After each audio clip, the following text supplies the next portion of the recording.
Good afternoon and welcome to another edition of the Inside the FLX podcast. I'm Josh Durso and we're coming to you from the FingerLakes1.com studio at North Park in Seneca Falls. Today, longtime Ontario County District Attorney Michael Tantillo joins us in studio to talk about his office, his career, and the important role prosecutors play in preventing crime.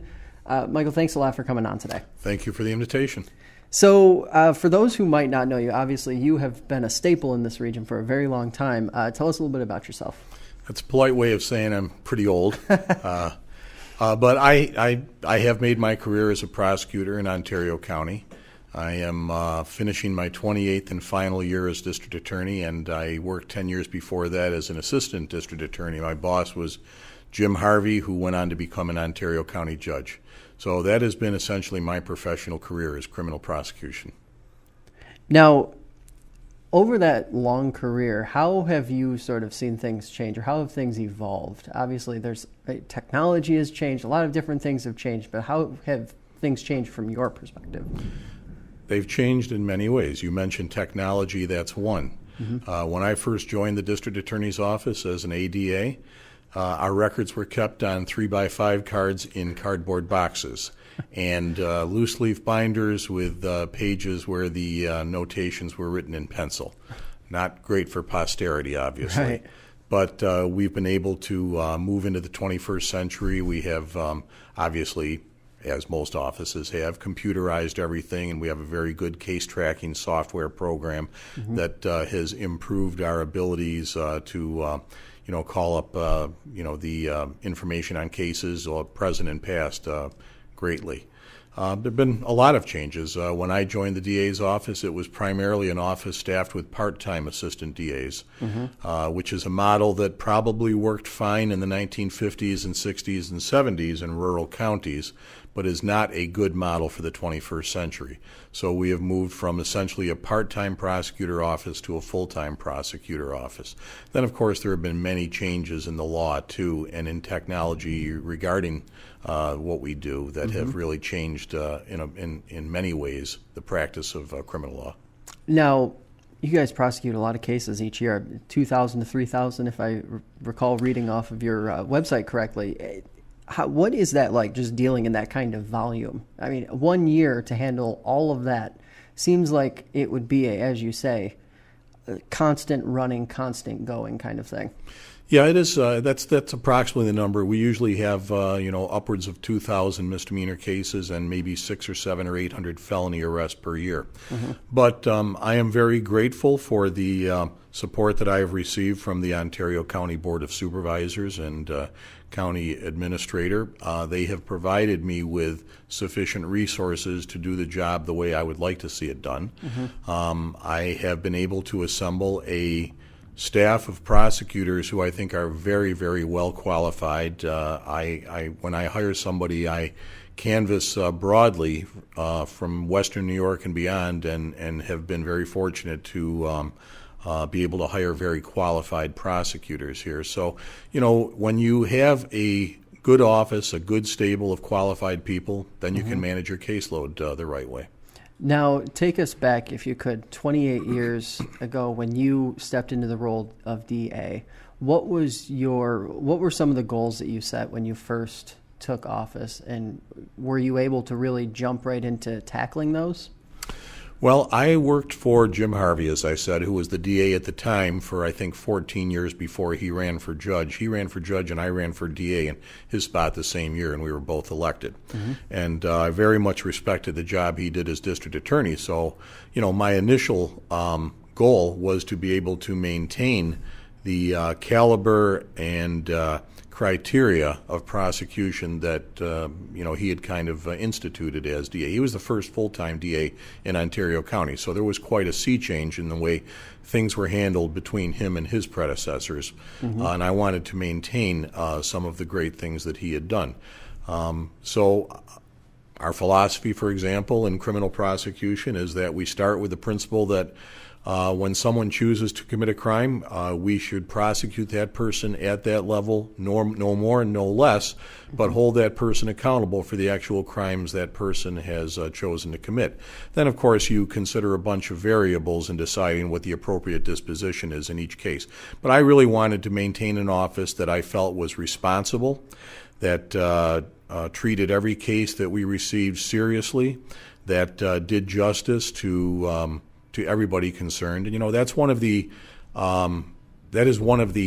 mantras basically that has been ingrained in criminal prosecution in New York State in many court decisions. It is not the responsibility of the prosecutor to get a conviction at all costs. Rather, the prosecutor is charged with the responsibility of seeking a just disposition in every case, what that might be. So you have to keep that in mind as well in assessing each and every case. But I wanted to be able to give every case a good look and do the best we could to arrive at a responsible and fair outcome in each case. Now, does the deep canvassing and the experience and all of that give you guys an advantage when you take a case on and when you go to court? Well, I believe it's allowed me to have an office of very talented, very qualified prosecutors.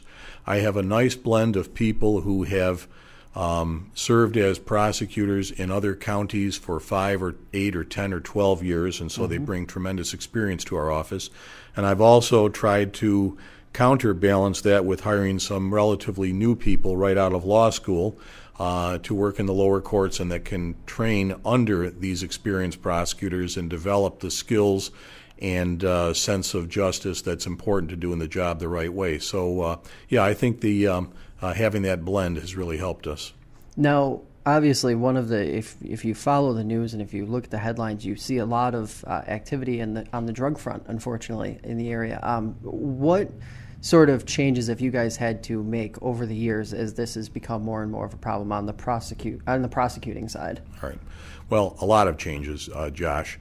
I'm sure you are familiar with the concept of drug courts. That's not something that was in existence when I first became a prosecutor or even first became district attorney. But it has been recognized that a number of people commit crimes simply because they are addicted and cannot shake their addiction and need to steal, for example, or forge or commit other crimes to feed that addiction. And many of these people have been in and out of the criminal justice system over and over and over again. And the goal of drug courts with their creation is to give them the treatment opportunities and the skills and the training to divest themselves from their lives of addiction and lead law-abiding lives. And if that happens, it's a win for everybody because the cycle of criminality stops. Right. Doesn't always happen. Obviously, some people are either unwilling or unable to break from their past, but others are, and those people have had some great successes, and so we like to see that. We've had to, develop other protocols too. You're right. We've gone through psychically through the decades several challenges in the area of drug trafficking and drug abuse. You may have read about, I know you're too young to have experienced it, but in the 1980s there was a serious crack addiction throughout the nation, state, and including our counties in western New York. Many babies were being born addicted to crack. It was a crisis, and it was had to be dealt with on a number of fronts. Right now, of course, we're experiencing another crisis, probably of even greater proportions, involving the abuse of heroin and fentanyl. To give you an idea of how serious an issue this is, in Ontario County in 2015, there were 8 overdose fatalities. In 2016, there were 28 overdose fatalities. And I really hope we don't top that number this year, but I'm afraid that we are going to. It gives you an idea of the dimensions of the problem. So we are trying to redouble our efforts from multiple perspectives. Interdiction, trying to stop wherever possible the flow of drugs into our region, arrest and prosecution of those who are bona fide dealers, and treatment for those who are simply addicted users who can't break out of that cycle.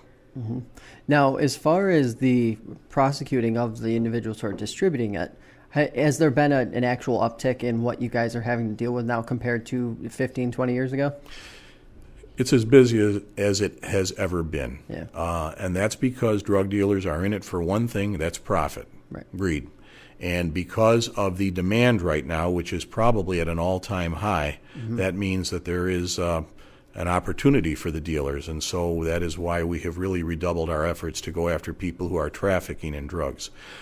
Something that will probably be announced very soon is the creation, for the first time in the history of Ontario County, a multidisciplinary task force of drug investigators from the Geneva Police Department, the Canandaigua Police Department, and the Ontario County Sheriff's Department to try to work more collectively towards this problem. And that's a really good thing. That's something we've been striving for quite a while.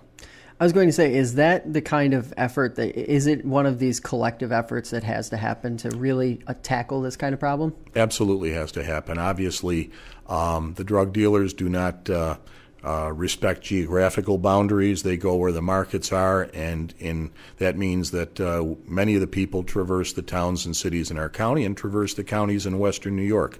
So it only makes sense to be able to have larger groups of officers sharing information, expertise, informants, and so on to attack the problem. Now, obviously, at the end of this year, you will be you're in the wind down phase, we'll call it. What made you decide, or what was it in your mind that said now's the right time? Well, as I said, I've been a prosecutor all my life, and I have spent more than 38 years doing it. And I love this job. I absolutely love this job. I think I have the best job on earth. I feel very, very fortunate to have been given the opportunity by the people of Ontario County to serve so many terms in this area. But I also feel that there comes a time when someone else should take a stab at the job. While I've tried to be creative and innovative, I certainly don't have the market cornered on good ideas. And so it's a good opportunity for someone else to bring fresh perspectives and fresh ideas to the office. I've always been a prosecutor. I've not wanted to be just an administrator, but I have always wanted to maintain a share of the caseload. So I do handle a lot of the felony cases, try a lot of felony cases, do a lot of appeals from those convictions as well. And I will tell you, doing two roles, being the prosecutor as well as an administrator, does take its toll. I typically work 2 or 3 nights a week, and the better part of portions of Saturdays and Sundays every week. And that, it does take a toll after a while, and it may be better for a younger person to step into that role.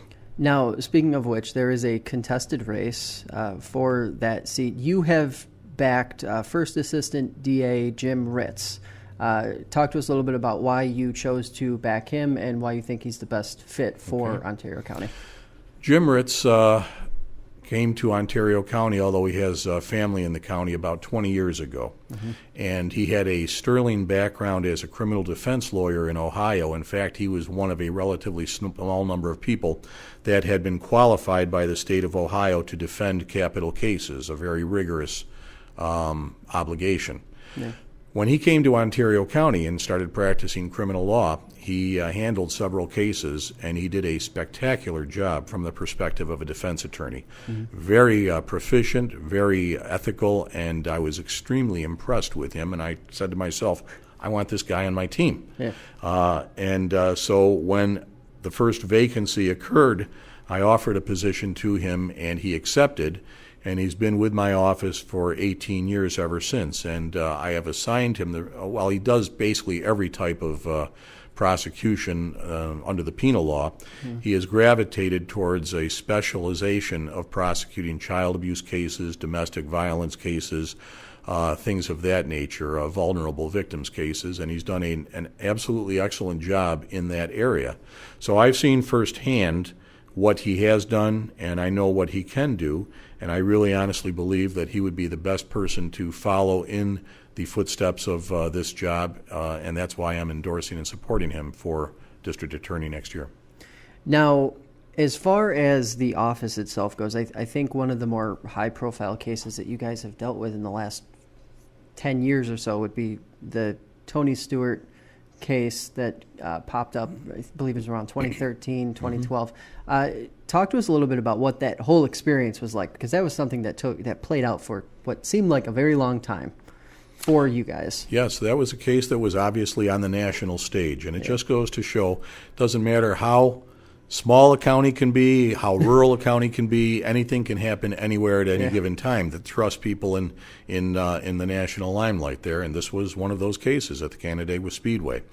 I really believe that the way that case was handled from its inception was textbook.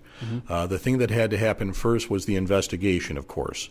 And Phil Poverow and the Ontario County Sheriff's Department were responsible for investigating all aspects of that matter, and they did a very thorough job and put together a very thick and thorough investigative file for me to review. And so it was quite public when their investigation was done and turned over to my office. And I have to tell you, I was inundated with emails and phone calls on a daily basis, dozens of communications, asking for my time. And we had to find a way to deal with that allowed us to do our job. So I just advised my clerical staff to take email addresses from every media member that contacted us that wanted information, and I told them that we would provide information to them at a time when I could provide it to them en masse. And so that's what we did. So after I digested the investigation from the Sheriff's Department, I made the determination that this merited a grand jury investigation. So we did notify the media, probably several hundred outlets via one email blast, that was going to happen. And it got a lot of publicity at the time, obviously. But we told the media at that time there would be no further communication until we had something to report. Now, as you know, the grand jury process is a secret proceeding. Right. So we scheduled it for a grand jury presentation. I didn't notify anybody of when that was going to take place because it's confidential, but when you put out 20 or 30 subpoenas, pretty soon people start telling others, I got subpoenaed, and the word leaked out to the media very quickly. So they decamped in Ontario County for the several days that we were presenting the case to the grand jury.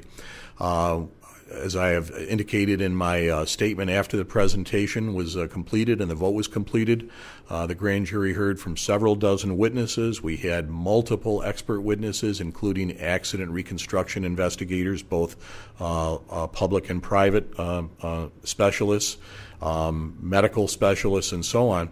And at the conclusion of the presentation, the grand jury unanimously concluded that there was no basis to charge Tony Stewart with any crimes. So he was exonerated, and the grand jury returned what was called a no bill, and I then released that information to the media. But we had to find a way to manage the demands in order to allow us to do the job. But I think it was handled well from both the sheriff's office perspective and my office's perspective in the grand jury, and I'm very satisfied that a fair outcome, a just outcome, was reached. I was going to say, just in the day-to-day management of that, what kind of toll does that take on your office? I mean, it's like adding another layer of stress and issue that you have to deal with on top of doing a very complex job to begin with. It did. Now, we do have multiple complex cases every year that come to us. There's different degrees of complexity, but this was really probably something that was unlike anything we had seen before. I enlisted the aid of an assistant district attorney, Brian Dennis, who's now an Ontario County judge, and we worked it together. And it took quite a few weeks of preparation in terms of meeting with witnesses, understanding what they would have to say, and then presenting all of this information to the grand jury. But it's just the nature of the job, some cases that come to us are very simple and clear-cut and easy to pursue, and others are much more demanding, much more challenging, much more complex, and you just have to accommodate them all. If it means you have to work longer hours, you do that. That's the nature of the job. Now, outside of that case, what in your career has been the most notable or most memorable case that you've had to either try yourself or your office has dealt with in that 28 or even that 38-year span? Well, probably the most heinous crime that I have ever prosecuted was the murder case of Frank Garcia, in which he murdered two people and shot a third person who survived in Monroe County on Valentine's Day several years ago. And then he came to Canandaigua, where he executed a husband and wife virtually in front of their children, and then also threatened to kill the children too. absolutely heinous, unbelievably sadistic and outrageous conduct by this guy. And, he's serving multiple life sentences now Right. with no possibility of parole. But that was probably, I don't say this very often, but that guy was the face of evil. There's just no other way around it. And I'll never get over that case for as long as I live. Now, you're going through a case like that, and I just have to imagine you don't just have the weight of the law on your shoulders, but also the family of the victims. Talk to us a little bit about how prosecutors manage that part of it too, because there is the personal side of it. Everyone is we're all people, so there has to be like an ability, I guess, to detach from the feeling while you're actually doing the job, so you can execute it properly. That is perfectly put, Josh. You're absolutely right. While it would be an impossibility, it would be a very unusual person who did not have empathetic and sympathetic feelings Right. for the victims and the families of the victims we deal with. You can't let that intrude on the work that you're doing. You want to secure a just outcome for them by all means, absolutely. But you still have to make sure that everything you're doing falls within the four corners of the law and is as legally sufficient as you can possibly make it. And, if you do that job, then you're going to get an outcome that the family can respect and appreciate afterwards. But that's tough. That's very tough. I mean, that case, other child abuse cases, we've had a number of these lately, traffic cases where someone will run a stop sign, for example, just being distracted, and crash into a car and perhaps kill the driver of the other car or an occupant or more. We've had a number of those. They happen in every rural county. And we work with the victims and the families of the victims in those cases, we and the police officers. And it's very difficult for members of these families to understand why we can't prosecute every one of these cases for a homicide, but rather just as vehicle and traffic law violations. But the higher courts of the state of New York have said that it's not enough to simply have someone who causes a crash by running a red light or a stop sign and then kills somebody else. There has to be more in order to fall within the strictures of criminally negligent homicide or manslaughter. And, I understand where the families of people who've been victimized this way come from. I would feel the same way if I was in their shoes. So, that's an example of why we and where we have to spend a lot of time with people to help them understand, what the law permits and what it doesn't permit and why we are taking the actions we are. It's part of almost every case we deal with. Now, you touched on something that I would love to get your perspective on, is the domestic violence cases and how they're handled, and it's a challenge, obviously. We have victims who need some sort of protection, but at the same time you want to get justice for them. How do you guys balance that between keeping them safe and finding justice for them at the same time? Well, I want to accomplish both if possible. And domestic violence cases are very challenging for a number of reasons, but one of the most significant is the fact that very often the victims of domestic violence are ambivalent about cooperating with the prosecution. Studies have indicated that on average victims will endure 7 assaultive events before they finally are willing to cooperate with law enforcement and try to bring their abuser to justice. Oftentimes, the person who's charged with a crime is the breadwinner in the family, and the victims are afraid of becoming destitute. Oftentimes, the victims love the people who have been abused with crimes when they are not abusing them. And, so there are those dynamics in play. We have been fortunate to be able to enlist the aid of crime victim specialists, advocates. When I joined the DA's office, we didn't have any activists like that, or advocates, I should say, in our office. But since that time, we received grant funding from the Office of Victim Services that allowed us to hire the initial person, Sarah Utter, who's been with my office for over 20 years. And then second, after that, we received a further grant funding from the state that allowed us to hire a second person. And we've recently received grant funding to hire a third person. And there are not many counties our size, if any, that have been authorized to hire 3. But I think that's because of the services that we have provided to crime victims in Ontario County. The state assigns goals to us as to what we have to meet to continue receiving our funding, and very often we are hitting at about 400% of our targeted goals. Shows the need here. Yeah. But with those advocates on board with us, we try very hard to provide resources, information, alternatives available to victims that will persuade them that the right thing to do is to cooperate with us and pursue justice that way. Now, they're not all big cases, of course. Your guys' record with DWI prosecution is pretty good. Talk to us a little bit about how that, because there are, every weekend it seems there's a half dozen DWI arrests in Ontario County. Just seeing the press releases that come out, how do you guys handle the quantity that seems to come in on that while still maintaining a really good record in handling them? Well, once again, Josh, the Ontario County has provided me with the staff that is sufficient to allow me to prosecute DWI cases without reduction. Early on in my career, I saw some absolutely heinous DWI cases where families had been destroyed by drunk drivers, and it became, my feeling that is a crime that is 100% preventable, 100% avoidable, and that there should be no plea bargaining of DWIs. So that is the position that we have adopted basically from the get-go. And I have always had in my office 2 or 3 lawyers who are devoted exclusively to DWI prosecution and nothing else.